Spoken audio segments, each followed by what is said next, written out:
Selamat datang kembali di Rumah Pilkada, Saudara. Elektabilitas Wali Kota Medan Bobi Nasution unggul telak berdasarkan hasil lembaga survei Indonesia untuk Pilgub Sumatera Utara. Elektabilitas Bobi unggul di atas Gubernur Petahana Edi Rahmayadi. Berdasarkan simulasi top of mind, Bobi unggul dengan 34,2%, sementara Edi Rahmayadi di posisi kedua dengan 15,1%. Sedangkan dalam simulasi pilihan calon gubernur semi terbuka dengan 23 nama kandidat, sebanyak 41,2 responden menyatakan akan memilih menantu Presiden Joko Widodo tersebut.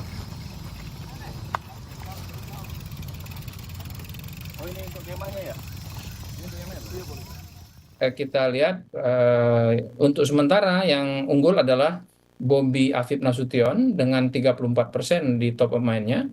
Disusul oleh Edi Rahmayadi 15,1%. Nama-nama lain itu masih di bawah 10%. Top of mind-nya gitu. Jadi kalau kita lihat dari data top of mind ini terlihat bahwa ada dua nama yang memang memuncaki pertarungan. Ada dua nama utama ini, yaitu Bobi Afif Nasution dan Edi Rahmayadi yang baru saja yang boleh disebut sebagai gubernur petahana karena periode yang lalu beliau menjadi gubernur.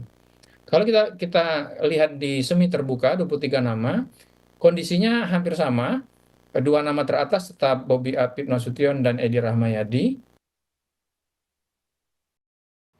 Dan kita lihat lagi, Saudara, berdasarkan hasil survei dari Lembaga Survei Indonesia LSI untuk Pilgub Sumatera Utara, elektabilitas Bobi Nasution tertinggi di antara sejumlah nama tokoh yang paling diingat dan dikenal publik atau top of mind. Elektabilitas Bobi mencapai 34,2%, kemudian diikuti nama Edi Rahmayadi 15,1%, dan di bawah keduanya ada nama Musa Rajeksya dengan raihan 4%, kemudian juga ada Basuki Cahayapurnama atau Ahok dengan 3,3%, selanjutnya ada Dharma Wijaya 1,1%, dan juga ada nama Nixon Nababan dengan raihan 1%.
Lebih unggul ketimbang kepada Edi Rahmayadi. Nah, kalau kita lihat di sini, mengapa dua nama yang paling menonjol, yaitu Bobi dan Edi? Jawabannya karena dua itulah yang paling populer di Sumatera Utara. Disusul baru nama Ijek. Tapi mengapa untuk sementara ini Bobi yang lebih unggul? Kalau lihat dari angka ini, karena tingkat akseptabilitas Bobi lebih tinggi dibandingkan tingkat akseptabilitas Edi Rahmayadi. Ini penjelasannya. Jadi walaupun sama-sama populer, itu tingkat akseptabilitas Bobi sedikit lebih tinggi dibandingkan dengan tingkat akseptabilitas dari Edi Rahmayadi. Itu yang menjelaskan mengapa sementara ini Edi ketinggalan dibandingkan dengan Bobi Afif Nasution. Ketua DPP PDIP Jarod Syaiful menyebut hasil survei tidak menjadi tolak ukur bagi PDIP. Jarod berpendapat hasil survei tak lebih hanya menjadi alat pemetaan sementara. Meski demikian, Jarod menegaskan PDIP tidak akan membiarkan Bobi melawan kotak kosong di Pilgub Sumatera Utara. Sebab, kata dia, PDIP bisa mengusung calon sendiri. Yang jelas adalah PDI Perjuangan itu bisa mengusung calonnya sendiri. Dan kita seperti sampaikan menangkap aspirasi dari Ketua DPD PDI Perjuangan gitu ya, Sumatera Utara, Pak Rapidi dan kawan-kawan ya, tidak akan PDI Perjuangan membiarkan Bobi melawan kotak kosong. Hingga kini 7 partai telah menyatakan dukungannya kepada Bobi Nasution di Pilgub Sumatera Utara.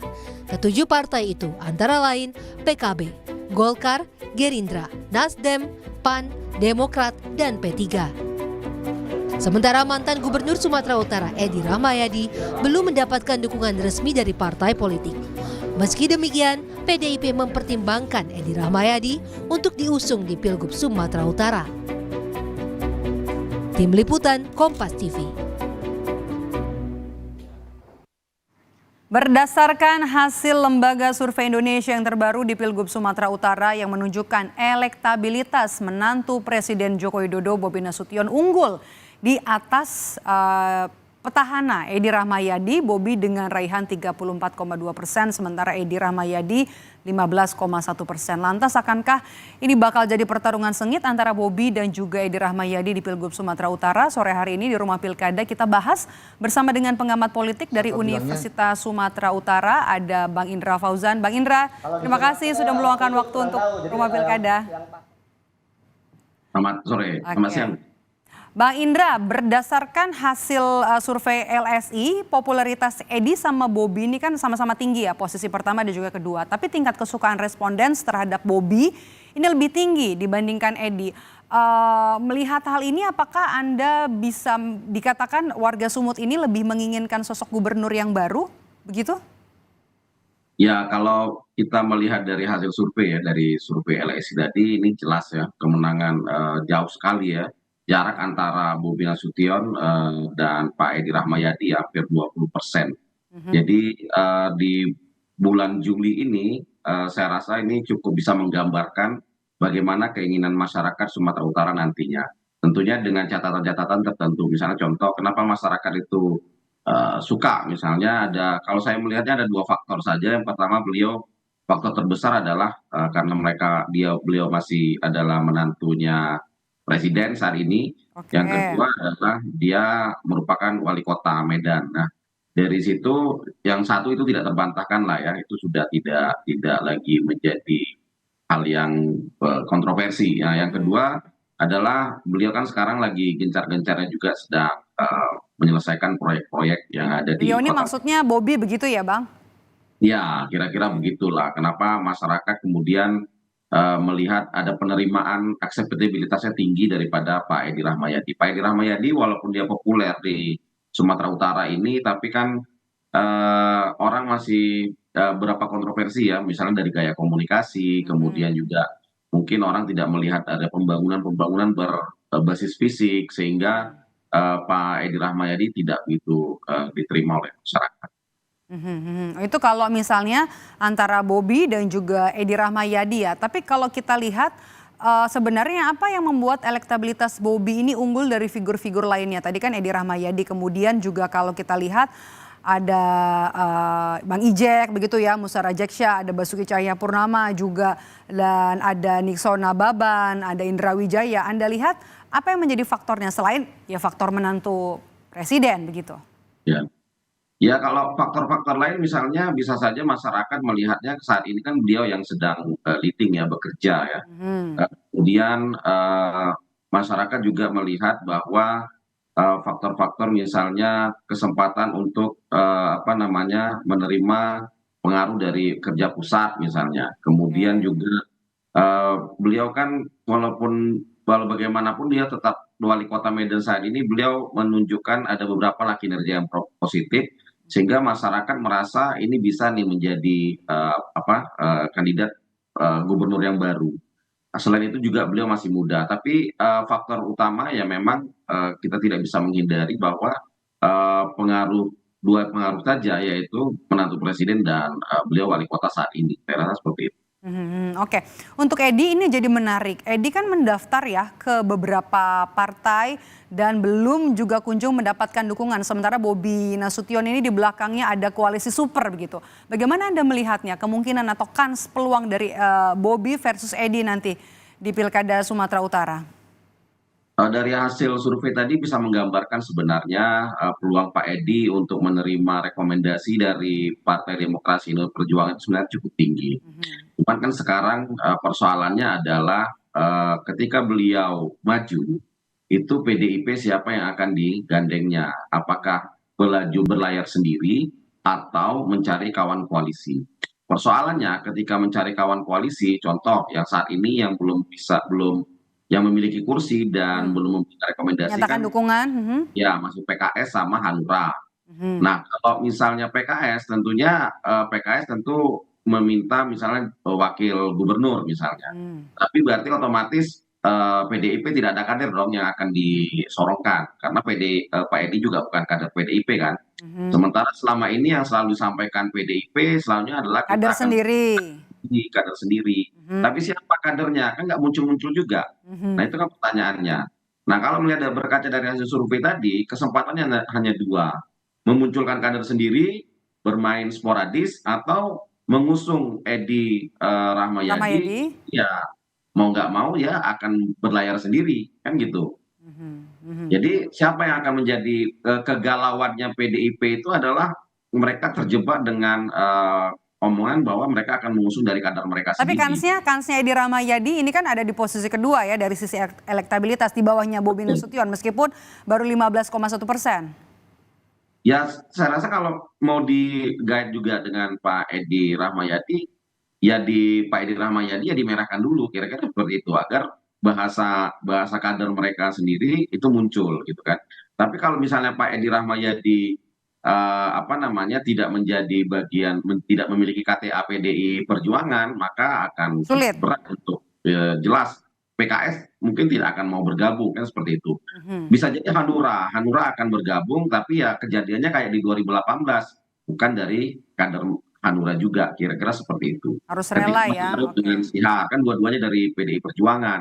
Nah, dilemanya PDI Perjuangan seperti itu, karena mereka berat untuk mengusung kader mereka sendiri. Pada saat ini mereka tidak punya sosok figur kader yang di Sumatera Utara ya, lokal ya. Bisa saja mereka kan selama ini menyebut ada Pak Andika dan lain sebagainya, Pak Ahok. Walaupun Pak Ahok terkenal juga, tapi tidak surveinya tidak melampaui dari 5%. Nah, ini kan jadi Elektabilitasnya juga masih 3,3 ya, baru 3,3 ya Bang Indra.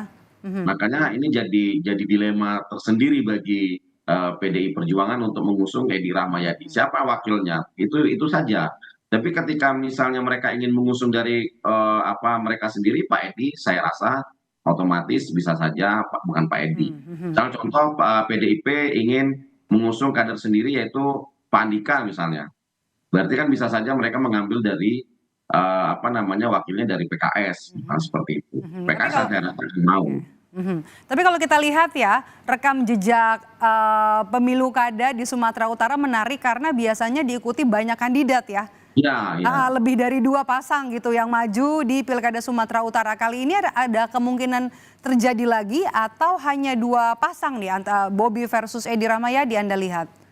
Ada 2 kemungkinan saja ya. Saya cukup senang ketika PDIP bersikeras untuk mengatakan mereka kawan Bobi ya. Jadi saya senang sekali hal seperti itu. Tapi memang agak berat ya. Karena ada koalisi super ya di belakang Bobi. Ada koalisi super, udah nggak akan ada apa lagi. Jadi memang paling memungkinkan 2 kandidat saja.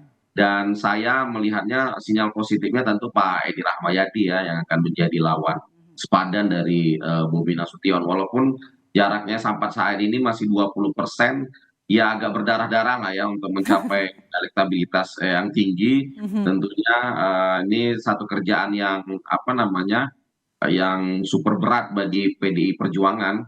Bahkan ketika mereka masih bergabung dalam kekuasaan di 2018 pun ketika melawan Pak Edi pun mereka agak kesusahan kan.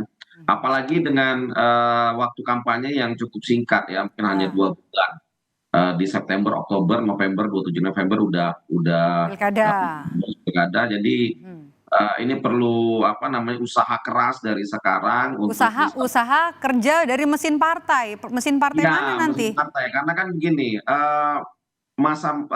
mungkin masanya Pak Edi mungkin di sekitar di wilayah Labuan Batu Raya ya Labuan Batu, Labuan Batu Utara, Labuan Batu Selatan coba mengambil di Siantar mungkin itu ada pertarungan suara PDIP di Simalungun, di Toba, Samosir mungkin seperti itu dan coba mengambil suara di wilayah-wilayah selatan, wilayah-wilayah Tapsel, Sibolga.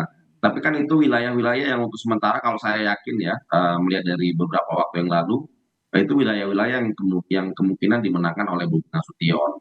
Nah, Medan, wilayah-wilayah yang besar suaranya seperti Deli Serdang, Medan, Langkat, kemudian Karo, itu saya rasa berkaca dari pilpres yang lain itu tetap dikuasai oleh Bobi Nasution. Bobi Nah, Nasution, oke. ya, kenapa Golkar kemudian menyorongkan Surya? Pak Surya kan di Asahan juga punya pengaruh di Asahan. Jadi dari sekarang harusnya mesin politiknya sudah bekerja, kemudian apa namanya harus ada punya kepastian siapa kandidat. Saya rasa PDIP harus belajar dari 2018 ya ketika mereka memunculkan Mas Jarod belakangan, kemudian ada Syar Sitorus yang menjadi juga dari kader mereka sehingga ini menjadi keterlambatan ya saya rasa untuk memanaskan mesin politik. Yang dilawan juga Bobi Nasution didukung oleh partai-partai koalisi apa namanya pertama partai koalisi pemerintahan saat ini Bobi berada di partainya presiden nanti yang terpilih di 2018 posisinya pun masih menantu presiden. Nah ini posisi-posisi strategis yang akan menjadi lawan politiknya PDI Perjuangan. Tapi saya berharap PDIP tetap punya niat kuat ya untuk melawan Bobi Nasution. Tapi menurut Anda nama ini kemudian juga elektabilitas ini akan berubah nggak ketika nanti keduanya disandingkan dengan nama bakal calon wakil gubernur? Kalau bisa saja berubah ya, bisa saja berubah dalam artian seperti ini. Kadang-kadang pemilihan wakil gubernur itu kan bisa mengupgrade suara. Bisa mengerek atau juga Iya, bisa menurunkan suara. Nah, sekarang soalannya adalah siapa yang akan menjadi kalau Bobi sudah terlihat ya sinyal-sinyal siapa yang akan menjadi apa namanya wakilnya. Dan dari survei pun di LSI juga sudah muncul. Kemudian tinggal Pak Edi. Ini masih rahasia, masih dalam posisi rahasia-rahasianya masyarakat juga menebak-nebak. Siapa tokoh yang pas akan menjadi wakilnya Pak Edi Rahmayadi. Nah, Pak Edi Rahmayadi ini kan belum juga memuncul dia masih safari politik mungkin ya sibuk mencari partai-partai mana yang akan menjadi perahunya nanti. Nah menjadi wakilnya ini tentunya punya catatan-catatan khusus itu tadi apakah PDI Perjuangan akan mengusulkan dari internal kader mereka atau kawan koalisi mereka siapa kawan koalisi mereka PKS tentunya PKS punya apa namanya ya beberapa kader mungkin yang bisa disorongkan. Hal seperti itu. Kemudian Hanura, kalau Hanura saya rasa dengan 4 kursi di DPRD Sumatera Utara juga tidak punya positioning yang cukup kuat ya untuk siapa sih kader yang ingin mereka sorongkan. Nah, jadi kalau saya melihatnya bahwa ini harus segera diungkap, ini sudah bulan Juli, kampanye juga waktunya terbatas, jadi saya rasa perlu penguatan dari internalnya PDIP, perlu istiqomah, perlu keberanian, perlu juga apa namanya penetrasi politik yang kuat lah ya untuk melawan koalisi besarnya Bobi Nasution. Dan ini perlu catatan yang penting bagi PDI Perjuangan. Oke. Kalau kita lihat nih hasil dari survei LSI untuk simulasi pilihan calon gubernur semi terbuka, ada 41,2% ya yang memilih Bobi nih Bang Indra, kemudian responden yang menyatakan akan memilih Edi 2,1%. Apa yang Anda bisa lihat ini untuk pertanyaan semi terbuka? Ya kalau dia dari pertanyaan top of mind, kemudian semi terbuka seperti itu, kemudian juga ada simulasi-simulasi yang selalunya dimenangkan oleh Bobi Nasution, ini saya rasa memberi gambaran bahwa Bobi Nasution bisa lah percaya diri untuk memenangkan kursi gubernur saat ini. Dan ini makanya jadi catatan juga bagi Pak Edi Rahmayadi. Apakah beliau memang percaya diri ya melihat hasil survei ini untuk melawan Bobi Nasution. Walaupun dia bilang malaikat pun akan dia lawan kan seperti ini. Berarti ini catatannya buat partai begitu ya, Bang Indra? Iya, ini catatannya buat partai politik ya. Jadi saya rasa dengan kepercayaan diri Mas Jarod tadi yang mengatakan mereka akan mengusung melawan Kader Bobi, saya sendiri. rasa ya mereka akan merubah strategi politik mereka lah, mencari figur yang tepat untuk bisa menaikkan elektabilitas dari kandidat yang akan mereka usung. Karena 20% itu cukup jauh ya. Jadi capek lah ini kerja capek, kemudian berdarah-darah juga, kemudian ya hasilnya untuk mengupgrade suara atau mendowngrade suara Bobi itu juga agak susah ya. Saya rasa seperti itu. Oke, 30 artinya kan kalau dari survei elektabilitas 34,2% ini warga Sumatera Utara tidak ingin petahana Edi Rahmayadi kemudian menjabat kembali di Pilgub Sumatera Utara. Nah, kalau Anda lihat dari hasil survei ini, kemungkinan juga nanti mungkin bisa menurun elektabilitas seorang Bobi Nasution ataupun juga bisa terdongkrak naik dari partai di luar dari koalisi super ini yang akhirnya belum bisa mendorong nama yang akan diusung di Pilgub Sumatera Utara. Ya kalau kita melihat agak susah sekarang ya karena soliditas dari partai pengusung Bobi Nasution ini kan udah sangat jelas ya, sangat solid ya. Mungkin pembicaraan mereka terkait dukungan siapa yang menjadi wakil gubernurnya Bobi Nasution saja, itu pun hanya Demokrat dan PKB saya rasa ya. Bagi ini catatan yang pentingnya cuma dari siapa yang akan menjadi lawan Bobi Nasution saat ini. Meskipun ada catatan ya, Bang Indra dari PDI Perjuangan kalau Bobi tidak akan lawan kota kosong nanti di Pilkada Sumatera Utara. Ya, itu saya rasa catatan penting ya bagi masyarakat Sumatera Utara, sehingga mereka tahu nih pilihan siapa yang akan menjadi alternatif bagi menjadi pilihan alternatif ya terhadap Bobi Nasution. Karena kalau sendirian juga ini agak susah ya, nggak akan mungkin kota kosong gitu ya, agak lain lah ya perasaannya kalau Bobi melawan kota kosong ya kira-kira seperti itu. Ada petahana. Lain bahasanya begitu ya, Bang Indra ya. Karena perlu didorong lah. PDIP juga harus berani ya. Tinggal mereka harusnya menjadi lawan sepadan ya bagi Bobi Nasution. Tinggal siapa tokoh yang akan mereka usung untuk menjadi lawan Bobi Nasution. Jadi Anda lihat peta politik Pilgub Sumatera Utara masih bisa berubah ya dengan 3 partai yang belum menyatakan dukungannya ya, ada Hanura, PKS dan juga PDI Perjuangan. Saya rasa peta politik akan mengupgrade sedikit lah ya apabila misalnya Pak Edi wakilnya mungkin dari PKS, setidaknya PKS ini kan punya kader ya yang punya citra positif juga. Jadi tinggal bagaimana PDIP legowo ya untuk melepaskan peluang mengusung dari kader mereka. Jadi kita tunggu ya, nanti kalau dari elektabilitas masih jauh unggul menantu Presiden Joko Widodo Bobi Nasution di Pilkada Sumatera Utara. Terima kasih sudah bergabung bersama kami di Rumah Pilkada hari ini, Bang Indra Fauzan, pengamat politik dari Universitas Sumatera Utara. Sehat selalu, Bang Indra.